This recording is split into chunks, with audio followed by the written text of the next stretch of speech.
আসসালামু আলাইকুম রহমতুল্লাহি ওবরাকাতুহ। সাংবাদিক ইলিয়াস এবং পিনাকি ভট্টাচার্য তারা কি পারবে ডক্টর ইউনূসকে 5 বছর ক্ষমতায় টিকিয়ে রাখতে? ডক্টর ইউনূস লং টাইম ক্ষমতায় টিকে থাকতে পারবে কিনা এটা যদি আপনারা বুঝতে হয় তাহলে প্রথমে বুঝতে হবে যে এই ডক্টর ইউনূসের বিরোধিতা আসলে কারা করবে।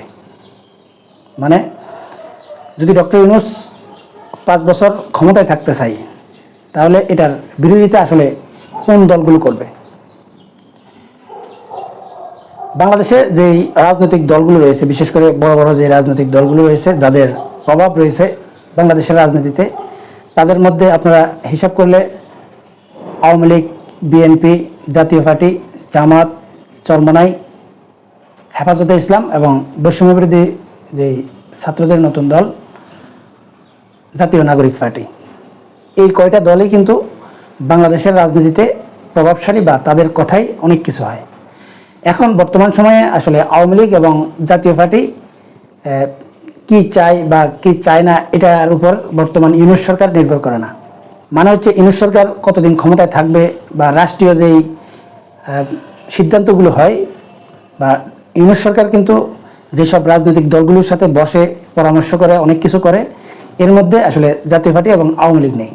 মানে আওয়ামী লীগ এবং জাতীয় পার্টির যেই চাওয়া পাওয়া এটার কোনো মূল্যই আসলে এই ইউনূস সরকারের উপর নেই।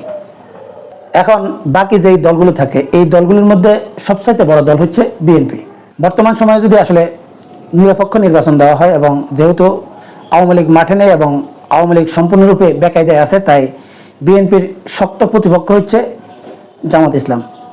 আর জামাত ইসলাম যেহেতু ইসলামিক রাজনৈতিক দল, তাই ইন্টারন্যাশনালিভাবে আসলে জামাতকে খুব একটা সহযোগিতা করা হবে না। তাই ধারণাই করা হচ্ছে যে যদি সুষ্ঠু নির্বাচন হয় তাহলে আগামী নির্বাচনে বিএনপি ক্ষমতায় আসতে যাচ্ছে। তাই বিএনপি চাইবে যে ইউনূস সরকারের মেয়াদ যাতে দীর্ঘ না হয় এবং দ্রুত নির্বাচন দিয়ে দেওয়া হয়। যদিও বিএনপি জনপ্রিয় অনেক দল, কিন্তু সাংগঠনিক শক্তিমত্তার দিক দিয়ে বা আন্দোলন সংগ্রামের দিক দিয়ে বিএনপি অনেকটাই দুর্বল। সেটা প্রমাণ হয়েছে বিগত 16 বছর। এছাড়াও বিএনপির যতটুকু শক্তিমত্তা রয়েছে সেটাও কিন্তু এই ইউনূস সরকারের বিরুদ্ধে আসলে বিএনপি ব্যবহার করতে পারবে না। এর অনেকগুলো কারণ রয়েছে। এখন বিস্তারিতভাবে আমি সেদিকে যাচ্ছি না, সংক্ষেপে আমি যেটা বলবো সেটা হচ্ছে এই 5 আগস্টের পর ইউনূস সরকারকে বসিয়েছে কারা? এই জুলাই অভ্যুত্থানে যারা অংশ নিয়েছে এই সবাই মিলে। এখন এই জুলাই অভ্যুত্থানে অংশ নেওয়ার মধ্যে নেতৃত্বে কারা ছিল সেটা হচ্ছে এই বৈষম্যবিরোধী ছাত্ররা। এমনকি এই বৈষম্যবিরোধী ছাত্রদেরকে পিছন থেকে শক্তি জুগিয়েছে বা পিছন থেকে লিড দিয়েছে কিন্তু ছাত্র শিবির। তাই এটা নিশ্চিত যে আন্দোলন সংগ্রামে এই বৈষম্যবিরোধী ছাত্ররা এবং ছাত্র শিবির এই দুটাই হচ্ছে মুখ্য বিষয়।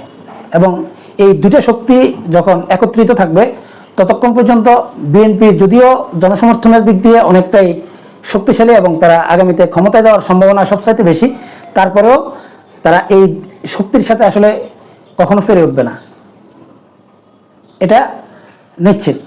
আর বিশেষ করে বর্তমানে এই ইউনূস সরকারকে লং টাইম ক্ষমতায় রাখতে চায় এই দুইটা গ্রুপ। একটা হচ্ছে বৈষম্যবিরোধী ছাত্ররা, আর এই জামাত সহ ইসলামিক দলগুলোও চায়, এমনকি ছাত্র শিবিরও চায়, যেহেতু ছাত্র শিবির জামাতেরই একটা অংশ।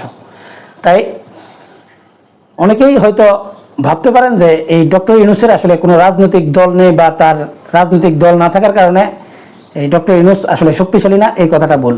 কারণ এই ডক্টর ইউনূসের পিছনে সম্পূর্ণরূপে শক্তি যোগাচ্ছে এই বৈষম্যবিরোধী ছাত্ররা এবং ছাত্র শিবির সহ জামাত ইসলামী সহ ইসলামিক দলগুলো, একেবারে হেফাজতে ইসলাম সহ চরমনাই সহ যতগুলো ছোটোখাটো ইসলামিক দল রয়েছে প্রত্যেকটা দলেই কিন্তু ডক্টর ইউনূস সরকারকে আসলে লং টার্ম ক্ষমতা দেখতে চায়। এর বাইরে যদি আপনারা একটু বিচার বিশ্লেষণ করেন তাহলে বুঝতে পারবেন যে বিগত আওয়ামী লীগ সরকারের সময় আওয়ামী লীগ কিন্তু প্রশাসন বলেন, মিডিয়া বলেন, বাংলাদেশের রাষ্ট্রীয় যতগুলো মেকানিজম রয়েছে প্রত্যেকটা মেকানিজম কিন্তু তারা সম্পূর্ণরূপে নিজেদের নিয়ন্ত্রণে নিয়েছিল। এরপরেও বাংলাদেশের বাইরে বসে অল্প কয়েকটা ইউটিউব চ্যানেল যেমন কনক সারোয়ার, পিনাকি ভট্টাচার্য, সাংবাদিক ইলিয়াস, ফিসফুল টিভির নায়েব আলী, সাংবাদিক শাহেদ আলম সহ অল্প কিছু লোক আসলে ইউটিউব চ্যানেলের মাধ্যমে আসলে আওয়ামী লীগ সরকারের বিরোধিতা করতো, এমনকি বিভিন্ন ধরনের সমালোচনা করতো এবং বিভিন্ন বিষয় নিয়ে তারাই কিন্তু বিভিন্ন সংবাদ বা নিউজগুলো দিত। তার মধ্যে অন্যতম হচ্ছে এই পিনাকি ভট্টাচার্য এবং সাংবাদিক ইলিয়াস এবং কনক সারোয়ার। এখন এই লোকগুলো আসলে বিগত সময়ে বা আওয়ামী লীগ সরকারের সময় যেভাবে আসলে জনমত তৈরি করেছে বা জনগণকে উদ্বুদ্ধ করেছে বা আওয়ামী লীগের বিরুদ্ধে খেপিয়ে তুলেছে, এটাকে হয়তো আপনারা অনেকেই আসলে এই তুচ্ছতাচ্ছিল্য করলেও এটা কিন্তু মুখ্য ভূমিকা পালন করেছে। এখন এই বর্তমান সময়ে এই পিনাকি ভট্টাচার্য, সাংবাদিক ইলিয়াস বা কনক সারোয়ারদের কার্যক্রমগুলো যদি আপনারা একটু বিচার বিশ্লেষণ করেন তাহলে বুঝতে পারবেন এই সাংবাদিক ইলিয়াস, পিনাকি ভট্টাচার্য এরা কিন্তু এখন বর্তমানে সবচাইতে বেশি সমালোচনা করছে বিএনপির, এবং বিএনপির নেতারাও আসলে তাদের সমালোচনায় অতিষ্ঠ।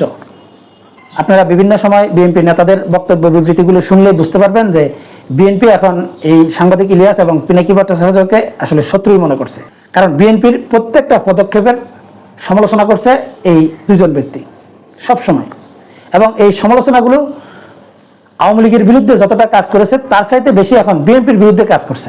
মানে এই সাংবাদিক ইলিয়াস এবং পিনাকি ভট্টাচার্য এই দুজন ব্যক্তিকে শুধুমাত্র ইউটিউবার বললে আসলে ভুল করবেন, কারণ আমরাও ইউটিউবার যেমন কথা বলছি, কিন্তু আমাদের যারা দর্শক তারা আমাদেরকে মনে প্রাণে বিশ্বাস করে না, এবং আমরা যা বলি সব কিছুকে অন্ধের মতো বিশ্বাসও করে না, আর আমি কোনো ঘোষণা দিলে সেই ঘোষণাটা পালন করবে না। কিন্তু সাংবাদিক ইলিয়াস এবং পিনাকি ভট্টাচার্য যদি কোনো ঘোষণা দেয়, তার এই যে দর্শকগুলো রয়েছে এই দর্শকগুলো আসলে সেটা বাস্তবায়ন করার চেষ্টা করে এবং মাঠে নেমে যায়। অতএব এই দুজন ব্যক্তিকে শুধুমাত্র ইউটিউবার বললে আসলে ভুল করবেন বা ভুল হবে। তারা কিন্তু একদিকে ইউটিউবার, অন্যদিকে বাংলাদেশের রাজনীতিতে মারাত্মক প্রভাব রাখে। যেমন ধানমন্ডি 32 ভাঙার সাহস বাংলাদেশে কোনো রাজনৈতিক দল করবে কিনা আমার সন্দেহ ছিল, কিন্তু এই পিনাকি ভট্টাচার্য এবং সাংবাদিক ইলিয়াস লাইভে থেকে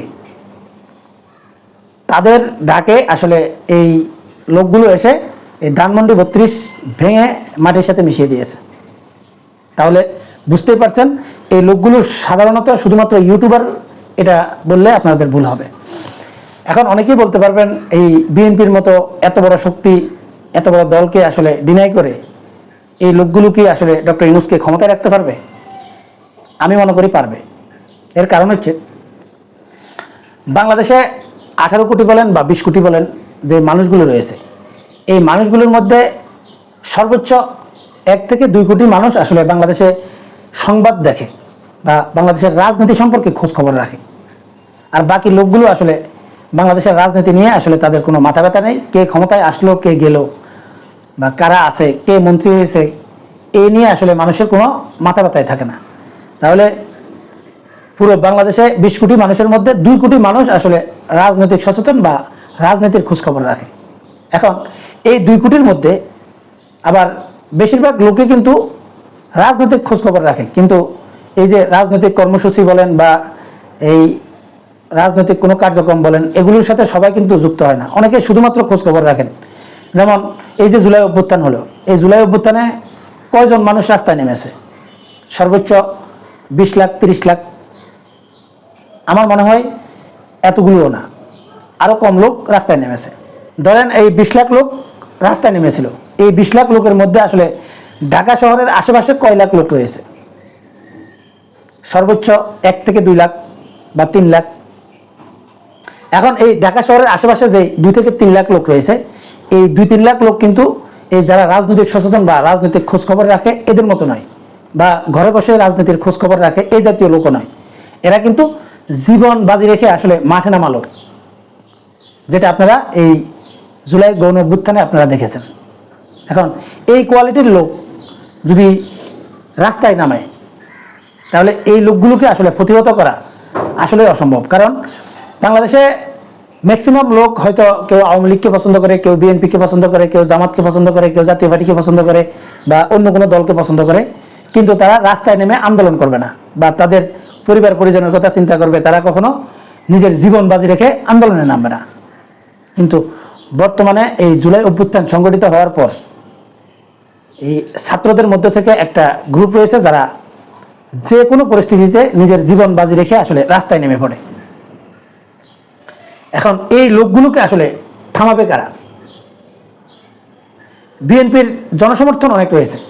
আবার হয়তো অনেকে বলতে পারেন যে এই যে জুলাই অভ্যুত্থানে কি বিএনপির নেতাকর্মীরা মাঠে নামেনি? হ্যাঁ, অবশ্যই নেমেছে, বিএনপিরও নেমেছে, জামাতেরও নেমেছে। কিন্তু যারা সত্যিকার অর্থে এই জুলাই অভ্যুত্থানে মাঠে নেমেছিল বিএনপির, এই লোকগুলোও কিন্তু ডক্টর ইউনূসকে সমর্থন করে। মানে এই লোকগুলো ভোট কিন্তু বিএনপিকে দিবে, কিন্তু এই লোকগুলোও চায় ডক্টর ইউনূস আরও দীর্ঘদিন ক্ষমতায় থাকুক। এর অনেকগুলো কারণ রয়েছে।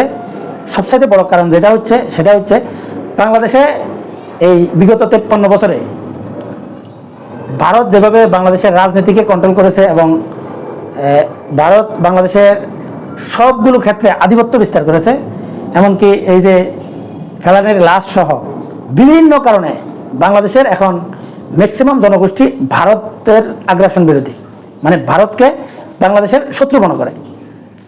এমনকি বিগত এই 53 বছরে ভারতকে বা ভারতের চোখে চোখ রেখে এখন পর্যন্ত কোনো লোক বা কোনো রাজনৈতিক দল তাদের রাজনীতি পরিচালনা করতে পারেনি, কিন্তু ডক্টর ইউনূস সেটা করে দেখাচ্ছে। আর এই কারণে বর্তমানে ডক্টর ইউনূস কিন্তু সর্বোচ্চ জনপ্রিয় ব্যক্তিতে পরিণত হয়েছে।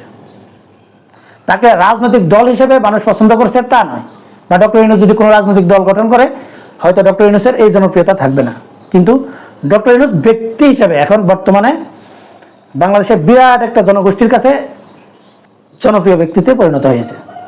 এছাড়াও যেহেতু ইসলামিক দলগুলো বা জামাত সহ এই বিএনপি ছাড়া আর বাকি যে দলগুলো রয়েছে, এই দলগুলো যেহেতু ডক্টর ইউনূসকে আরও লং টাইম ক্ষমতায় দেখতে চায়, তাই বিএনপি আসলে চাইলেও এই ডক্টর ইউনূসকে দ্রুত ক্ষমতা থেকে নামাতে পারবে না। যদি ডক্টর ইউনূস চায় যে সে আরও আগামী 2 থেকে 3 বছর বা 4 বছর সে রাষ্ট্র ক্ষমতায় থাকবে, তাহলে এই বিএনপির পক্ষে সম্ভব নয় যে আন্দোলন করে এই ডক্টর ইউনূসকে ক্ষমতা থেকে নামাতে। এর মূল কারণটা কি, যেটা আগেই বলেছিলাম, যে এই যে বৈষম্য বিরোধী ছাত্রদের একটা অংশ যারা মুহূর্তের মধ্যে রাস্তায় নেমে যায় এবং তারা সবসময় এই সাংবাদিক ইলিয়াস এবং পিনাকি ভট্টাচার্যের ভিডিও দেখে এবং তারা যখন যেখানে যেতে বলে সেখানে যায়, এবং কি তারা ইনকিলাব মঞ্চ নামে যে একটা গ্রুপ তৈরি করেছে, সবগুলো মিলিয়ে জনসমর্থন বেশি না থাকলেও রাস্তায় নেমে তারা আন্দোলন সংগ্রাম করার মতো, বা যেই স্পিডের ছেলেরা রাস্তায় নেমে আন্দোলন সংগ্রাম করে, এই জাতীয় লোকগুলোকে এই সাংবাদিক ইলিয়াস বা পিনাকি ভট্টাচার্যরা নিয়ন্ত্রণ করতে পেরেছে বা নিয়ন্ত্রণ করতে পারছে। আর এই কারণে এই সাংবাদিক ইলিয়াস এবং পিনাকি ভট্টাচার্য যদি সত্যিকার অর্থে চায় যে ডক্টর ইউনূস আরও লং টাইম ক্ষমতায় থাকবে, তাহলে অবশ্যই ডক্টর ইউনূস আরও লং টাইম ক্ষমতায় থাকতে পারবে, যদি ডক্টর ইউনূস মন থেকে নিজেও চায়। এর কয়েকটা প্রমাণ একটু আপনাদেরকে বলি। সেটা হচ্ছে 5 আগস্টের পর আপনারা দেখেছেন যে এই সংস্কার নিয়ে আসলে বিএনপি সম্পূর্ণরূপে এই বৈষম্য বিরোধী ছাত্রদের বা জামাতের উল্টা বক্তব্য দিয়েছে। এমনকি ইদানিং আপনারা শুনেছেন যে বিএনপির অনেক নেতা অনেকভাবে বলেছে যে এই সরকার যদি আসলে সংস্কার করে, সেই সংস্কারকে আমরা ছুঁড়ে ফেলে দেব। এমনকি বিএনপির অনেক নেতাকে আপনারা বলতে শুনেছেন যে সংস্কার করা আপনাদের কাজ না, আপনারা দ্রুত নির্বাচন দিয়ে সরে যান।